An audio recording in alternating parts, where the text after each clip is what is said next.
Hello everybody, here we are again, Dogcast. We've got two special guests this week.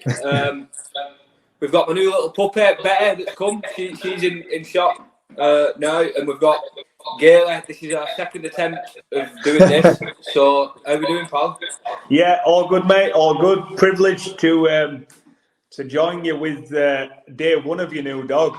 In it. And well, you might see that we've got a glass of wine apiece because tonight's Bruce's stag do. He's got a wife now, so we're cheersing to Bruce and Betty. But yeah, we did this a couple of weeks ago and it didn't come out right with the technology. So we're going to give it another go. I'm looking through my notes that I made 3 weeks ago. I can't read my writing, so anything can happen. Let's just have a go. Ad-lib ones are always the best, mate. Exactly, mate. So how's lockdown been going for you, mate? What's been up to? What's been keeping you busy? Good, really.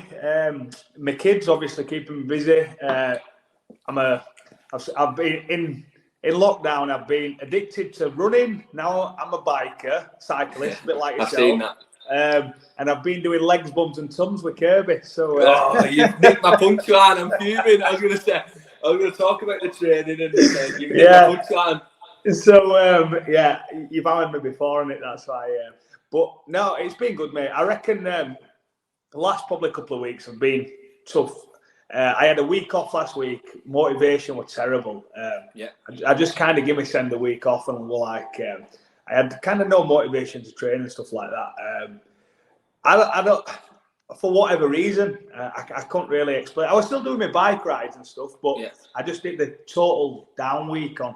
I did probably 80k on bike rides, but just did no training whatsoever. And it kind of worked because this week I've done 3 sessions already, and so I think we need that as well as athletes. You said you'll know that more than anyone. You kind of need that to kind of keep going. Well, that was going to be my point, and I've been similar. It's been like I smashed it when the lockdown first kicked in, and then I've had a couple of weeks where I've just bike ride really and just kept my weight down, and I think that'll be good for us. Not really. If you're training for this 6 week and then training for the rest of lockdown and then pre-season, we're going to be knackered. So hopefully it'll do some good. I think as well. It's going to be it's a strange year already. But I think the Super League, I think it'll be the team that kind of lasts the longest. We could be going till December. God, who knows? Obviously, we've been in pre-season since start of November. So it's a long time, and it'll take its toll. So I think the team that stays the fittest, i.e. injuries and stuff like that, I think that'll be the team that kind of does best. And the team that's got the best squad. Now, I believe Leeds, I think we're blessed with a class amount of young kids, which I think will stand us in good stead. So I've got that in the back of my head as well. I've obviously come from an injury. So I did 6 weeks kind of before pre-season as well. So I've got all these things in the back of my head. And like I say, we've got no start date yet. So it's kind of hard to get the goal in sight when there's nothing there. So well, that's it, mate. I've been similar. I've been like, I think, should I have a drink tonight? Should I have a bit of chocolate? And then I've been going through phases where I'm really disciplined, and then not really disciplined. And you think, well, I'm more or less in off season here. I'm having to make the most of this, and then you start thinking, well, if it's not going to be July till we're playing, we're still 2 months away yet, and you don't want to shoot the gun too early, do we? Definitely not, mate. And I think it's massive. And a few people I've spoke to as well, they're kind of doing the same thing. Just ticking over. You've mentioned the young lads there. And I've done a podcast today with Kev early this morning, and I mentioned the young lads and how blessed we are really. And I don't want to give them too much praise, but they are just some of the most talented young lads I've probably played with. And how do they stand in young lads for you coming through compared to what you've played with? Yeah, massively. I think that's the biggest thing. That kind of when I got to Leeds, I was obviously you're going to go there and people always ask, look, and I was like, the kids that these I've got here is fantastic. I remember I've told the story. I trained with Harry Newman. I think it was second day at gym. So Blackie put me with Harry Newman, and I didn't know if he was showing off but honestly, he absolutely smashed me on everything. And I was thinking, that's just how he is. He's an absolute freak. And the competitiveness between the young lads is fantastic. And I think that's, to be honest, I've not been at a club with young lads like that. You've obviously been at Warrington, and you had a lot of good kids come through there. But when I was at Castleford, we kind of didn't get many through, if I'm honest. There weren't many kids who kind of broke through into the first team. But I think that's one thing that's... and that was one of the reasons kind of why I wanted to come to Leeds so bad, because they kind of, as the superstars kind of dropped off, like Danny went, Rob retired, Kev went, JP, they kind of didn't have no kind of experience with that. And I think that's where I could see myself playing a role as that kind of player. And that was one of my main reasons to kind of make the jump league, because I believed how good the young lads were. And my opinion went way over. They were better than I actually thought, to be honest. Yeah, 100%. And the thing that I like about the lads, sometimes you get set back and you think, oh, it's a bit arrogant now. It's a bit arrogant, but they're not. They're literally just so competitive. And sometimes you think, oh, you need to know your space and stuff like that. But they're not. They're just so competitive. You got big Tom O'Roy that every carry he does in training, it's like he's in a test match, innit?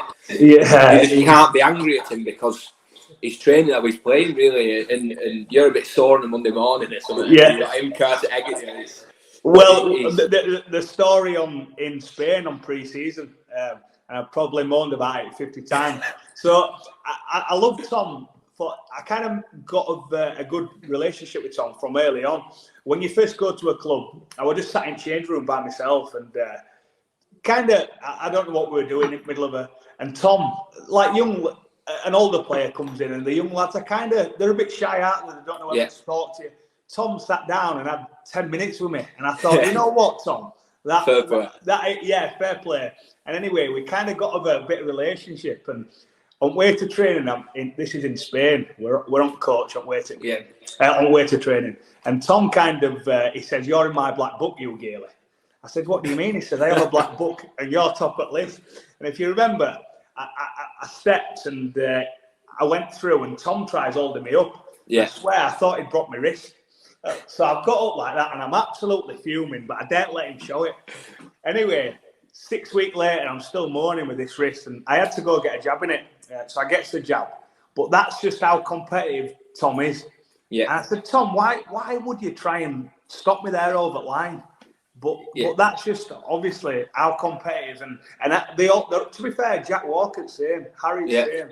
They're all just, they don't want you to get one over them. And I think that's a massive trait and one that'll stand us in good stead. 100%, mate. Like you said, though, you was fuming. I remember it. I think I actually walked off training. That's it, Handle, get me off. That happens on your marquee, Varda's going to that ear early on. Yeah, quiet at it, walk to hotel, get back. I think I went like that and said, that'll do me, lads, I'm done today. And Tom's laughing his head off, but no, good times. That brings us on to that next thing, and we spoke about it last time we did this, and the relationship that me and you got so far, and the how unsure I was when you came. I think Dono had his wooden spoon out. Dono's played you before, and he said, "Oh, you and Gale will struggle. You're similar, you're feisty, and he wants the ball all the time, and you're running all the time." But it's been good, hasn't it? It's been good. We both know what we want, and we both understand that we're really competitive. Yeah, massively, and as I say, I've obviously watched games, and I think your hooker as an halfback, your hooker is your most important person. And I remember myself and Paul McShane having some right goes at each other, saying, I want the ball then. And obviously, Hook, you're the same. You're probably more of a runner than Macca is. Macca likes to kind of dominate and control, where you're as a runner. Dono was stirring the pot, saying, look, you won't get on with him, you won't get on. But to be fair, mate, we haven't really had a bad word spoke, have we? No, we got a bit angry, didn't we, in that a couple of times in training when I kept on at ball and you wanted a quick tap, and I think I knocked it out of your hand, didn't I? And you were like, but no, mate, and I think as well, you've been massive the start of the season, I think you spoke about this yourself. I think Richard were on to you saying, look, he wants you to play a certain way. And I think that's one reason why we've been doing so well. I think you've been great. And I think the understanding that we've got, yourself, Rob Louis, myself, I think for a team to work, I think the kind of big three in that position need to be on the same page. And I think that's one of the reasons why we went on, a 4-game winning streak. And it's been great. And kind of the lockdown, the coronavirus, come at a terrible time for us. We were flying. We were absolutely flying. I think we were only going to get better as well. As I say, the more game time, the more you understand my game, the more I understand yours. And I think I think you set me up twice, haven't you? Well, that's it, mate. Not your first try, didn't I? Soon as them ears go back, I'm setting sail.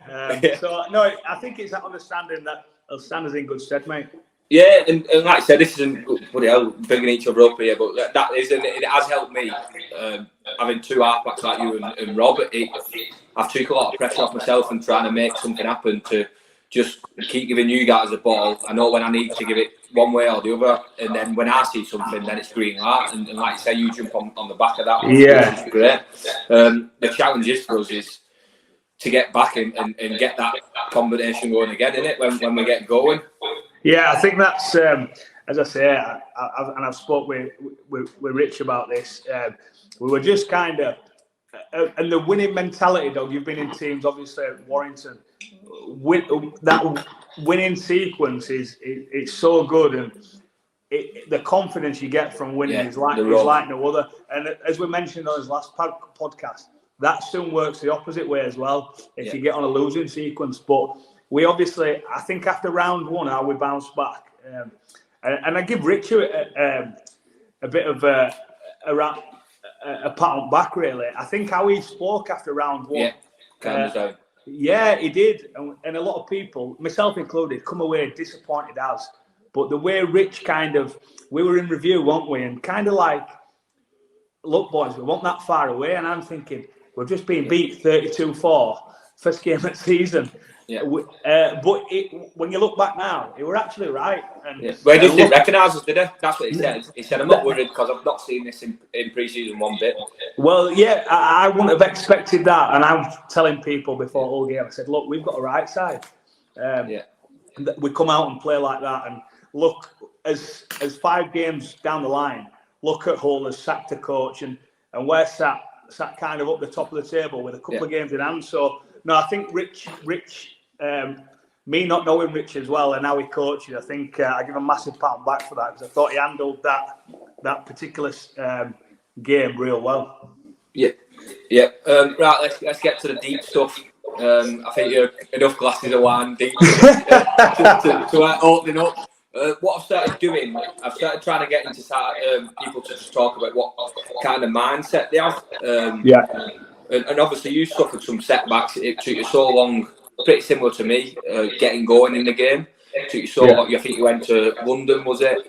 You got let go by Leeds. Was it London you went to after that? Yeah, Doncaster, Division 1, yeah. Yeah, and then London, and then obviously you've worked your way back up to Bradford and Cass. Just your mindset and the resilience that you've shown there, as well as with your injury that you've had over the past couple of years. What do you think stands you in that stead and your competitive nature as well?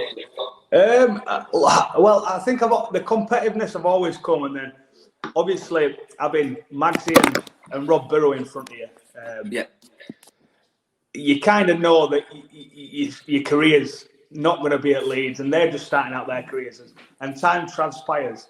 It were a million to one that I was going to get in front of them. So I had to go somewhere else. And to be fair, I wasn't too bothered about that. I had to go to Doncaster, had a real good season.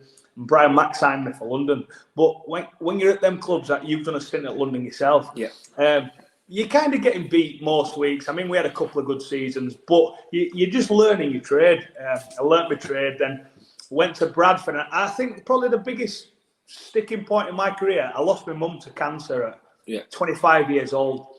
And at the time, actually, I had a couple of bad injuries with my ankles as well. So I reckon my career could have gone either way at that point.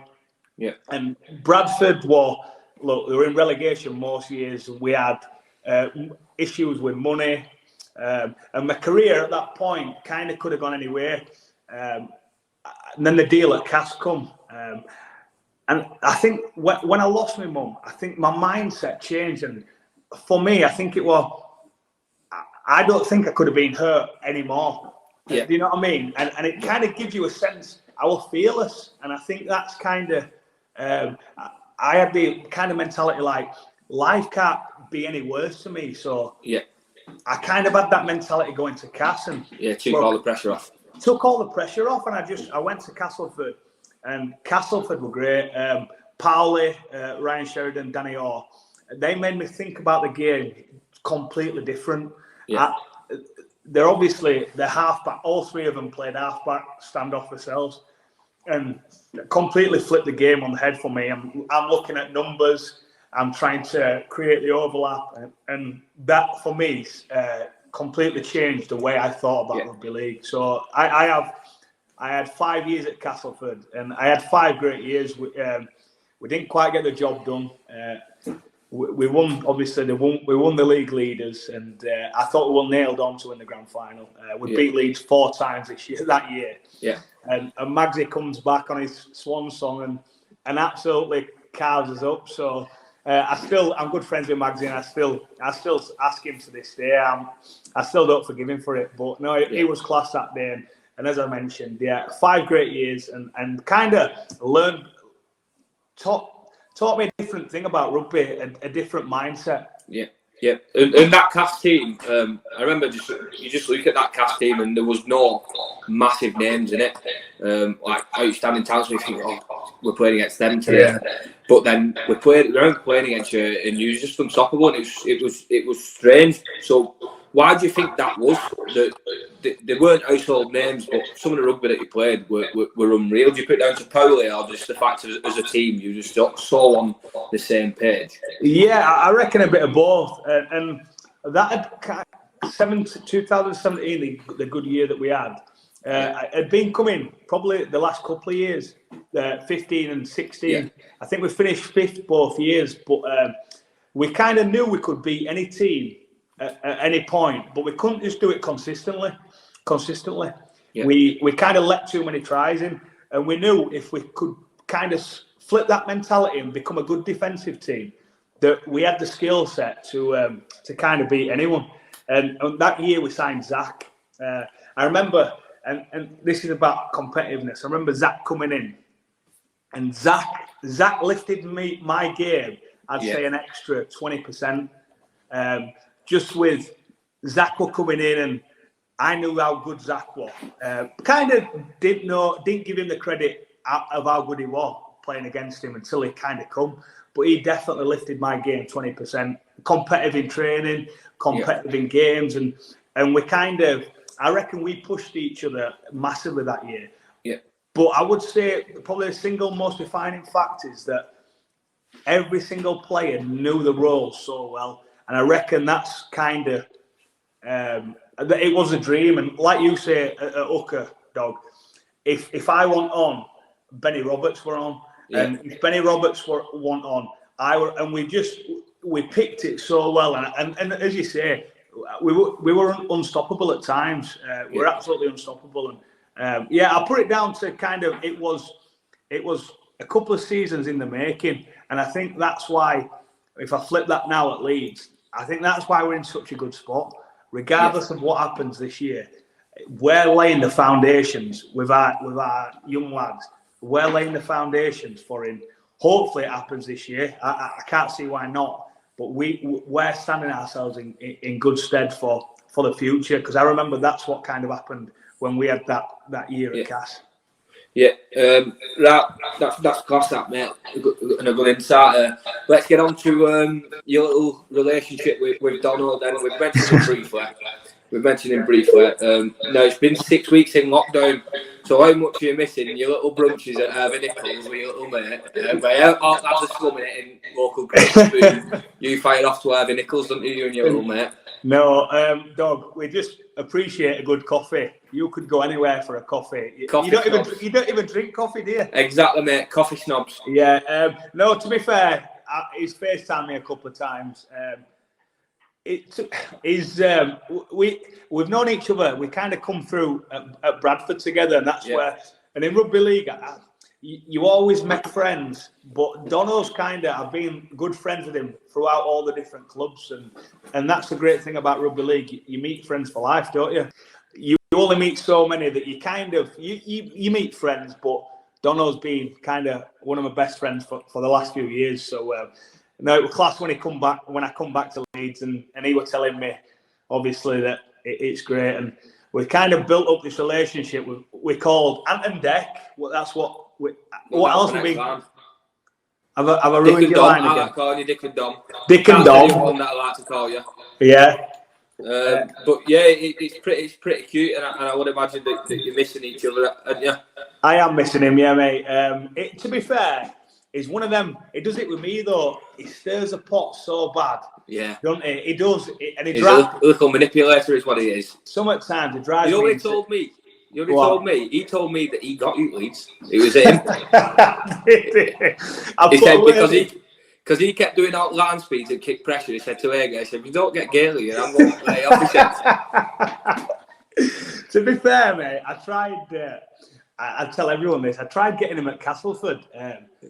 Joking aside, I tried getting him at Cass when he had no contract when he first got the Leeds one, and I dropped him into Parley. I said, "Look, mate, he's kind of a no-nonsense player. Does the hard stuff, does the stuff that a lot of people don't see." So, he's repaid the favour then. That's what it is. Why don't you tell us about the story about getting your England shirt off Wayne Bennett?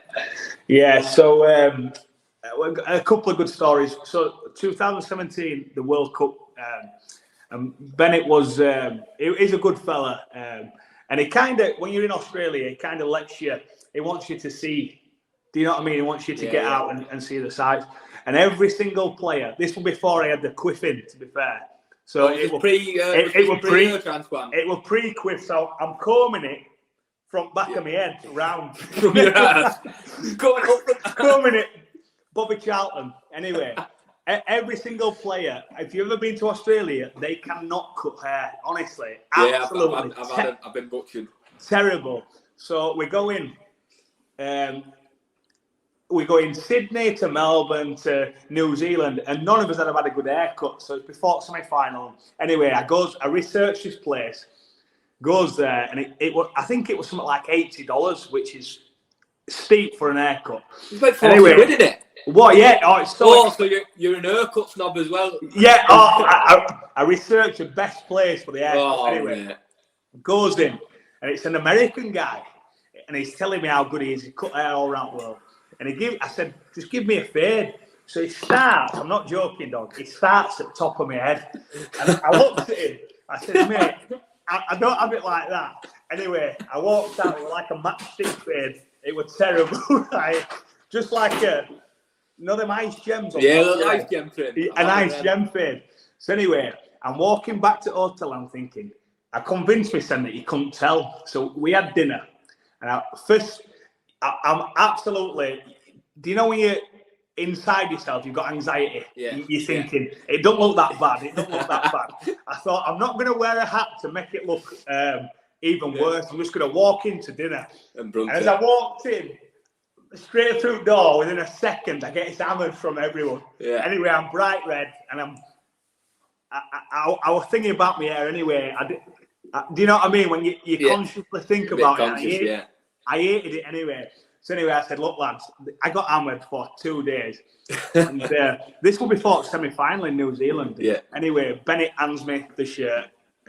And he's dead serious when he's giving you the shirt. And it's all, you have a motivational speaker. I forget who did that one. But it's a big occasion. And as he gives me the shirt, he says, Gailey, we've got something else for you. He says, because you can't let your country down with that haircut. And he gives me a scrum hat. I had to take my picture with my number 7 shirt and a scrum hat.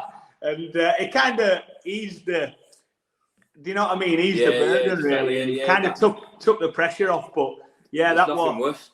There's not worse. I had one last year. Josh Walters was an hairdresser and he was at the club at the time.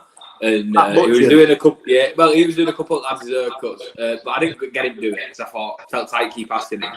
So I went to one at bottom of Edinburgh near Manhattan, and I got absolutely Terry butchered. And we were on Sky at night, and Cam Smith were living next door to me at the time. I said, "That's it, I'm not playing." I said, "I'm not playing." I was getting proper worked up, nearly crying, and I said, "I'm not playing." Walt, you best come and sort me out, or else I'm not playing. Cam's all over it. That's how bad it is. I'm not joking, right? The walk back from the hairdressers to the team hotel, and it was dinner time.